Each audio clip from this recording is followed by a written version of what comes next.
જય શ્રી કૃષ્ણ મિત્રો, આપ સૌ મિત્રોનું ફરીથી મારી ચેનલમાં સ્વાગત છે. મિત્રો, પવિત્ર ધાર્મિક પુરુષોત્તમ માસ ચાલી રહ્યો છે.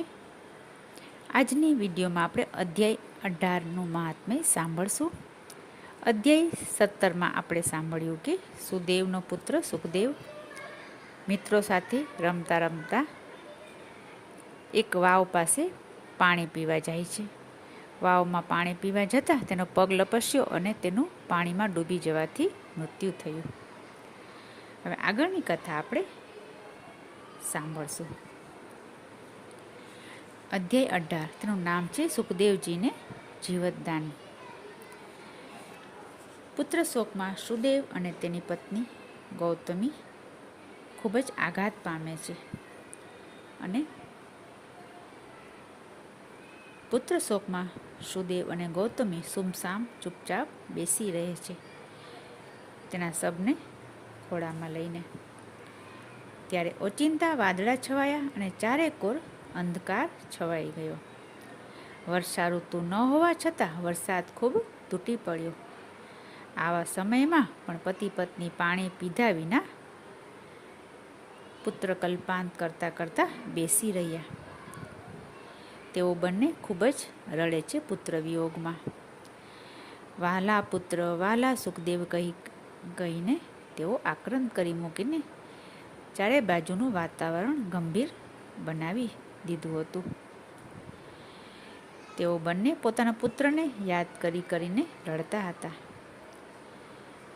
પુત્ર વિયોગમાં બંને અન્ન પાણી વગરનો આખો મહિનો પસાર કર્યો અને આમને આમ આખો મહિનો વીતી ગયો.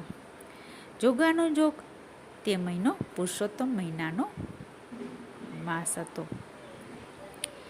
જાણતા અજાણતા પણ તેમણે પુરુષોત્તમ માસનું વ્રત કર્યું. આ નિર્જળા અને નિરાહાર વ્રતથી આ માસના અધિષ્ઠાતા દેવ પુરુષોત્તમ ભગવાન પ્રસન્ન થયા અને બંનેને વરદાન આપવા પ્રગટ થયા. ભગવાને કહ્યું, હે સુદેવ, તે મારું વ્રત કર્યું છે તેના પ્રભાવથી તારો પુત્ર સજીવન થશે અને દીર્ઘાયુષ્ય ભોગવશે. ત્યાર પછી પુરુષોત્તમ ભગવાને તેને પુત્રને સુખદેવને જીવતદાન આપ્યું. હવે આગળ પુરુષોત્તમ ભગવાન કહે છે કે હે સુદેવ, હું તને માર્કેન્ડેય મુનિએ જે રઘુ રાજાને કથા કહી હતી તે તને સંભળાવું છું. હવે આગળની કથા ભગવાન સુદેવને કહી સંભળાવે છે, તો ચાલો સાંભળીએ. પૂર્વ સમયમાં ધનુર નામે એક ઋષિ હતા. તે ઋષિએ તપ કરીને દેવોને પ્રસન્ન કર્યા. તેમણે પ્રસન્ન થયેલા દેવોને કહ્યું, હે દેવો, મને અમર પુત્ર આપો. ત્યારે દેવોએ કહ્યું, મૃત્યુલોકમાં કોઈ અમર રહી શકે નહીં, પરંતુ આ પર્વત રહે ત્યાં સુધી તમારો પુત્ર રહે એવું અમે વરદાન આપી શકીએ. દેવોનું આવું વચન સાંભળીને ઋષિ ધનુને ખૂબ આનંદ થયો. થોડા સમય જતાં તેમને ત્યાં દેવાંશી નામનો પુત્ર જન્મ્યો. પુત્ર મોટો થતો ગયો તેમ તેમણે કહ્યું કે હે પુત્ર, તારે ક્યારેય પણ ઋષિજનોનું અપમાન કરવું નહીં. જો કદાચ તેઓ શ્રાપ આપશે તો તારું અમંગળ થશે. પરંતુ પોતે અમર હોવાથી તે પુત્ર મન ફાવે તેમ વર્તવા લાગ્યો. તે ઋષિજનોને પણ સતાવતો હતો. બ્રાહ્મણોનું તો તે વારે ઘડીએ ખૂબ અપમાન કરતો હતો. એકવાર તે મહિષ નામના એક ક્રોધી મુનિના આશ્રમે ગયો અને ત્યાં મુનિ શાલિગ્રામની પૂજા કરતા હતા.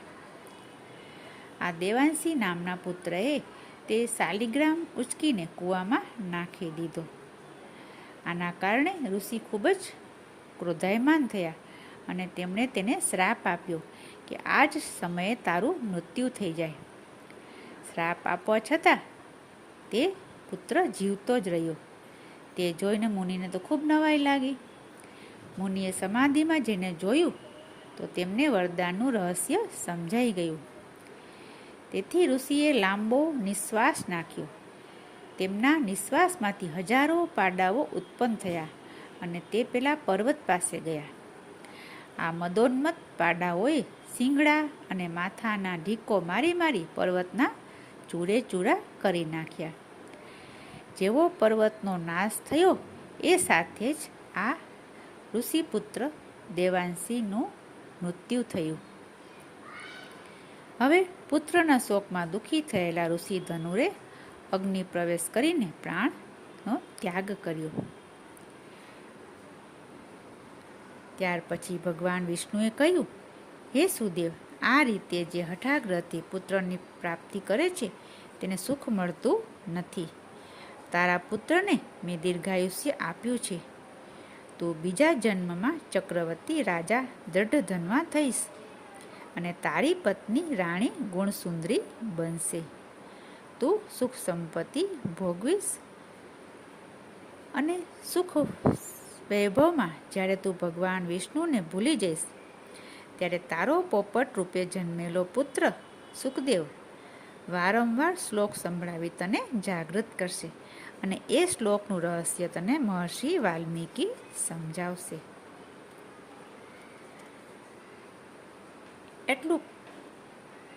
એટલામાં તો સુદેવનો પુત્ર સજીવન થયો અને આળસ મરડીને બેઠો થયો.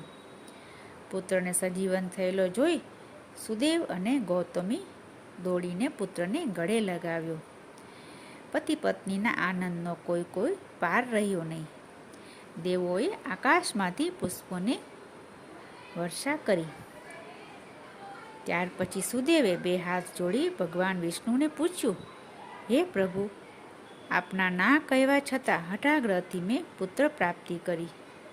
તેમ છતાં આપે તેને સજીવન કર્યું. તેનું રહસ્ય મને સમજાવો. હવે આગળની કથા આપણે અધ્યાય 19માં હવે પછીની વિડીયોમાં સાંભળશું.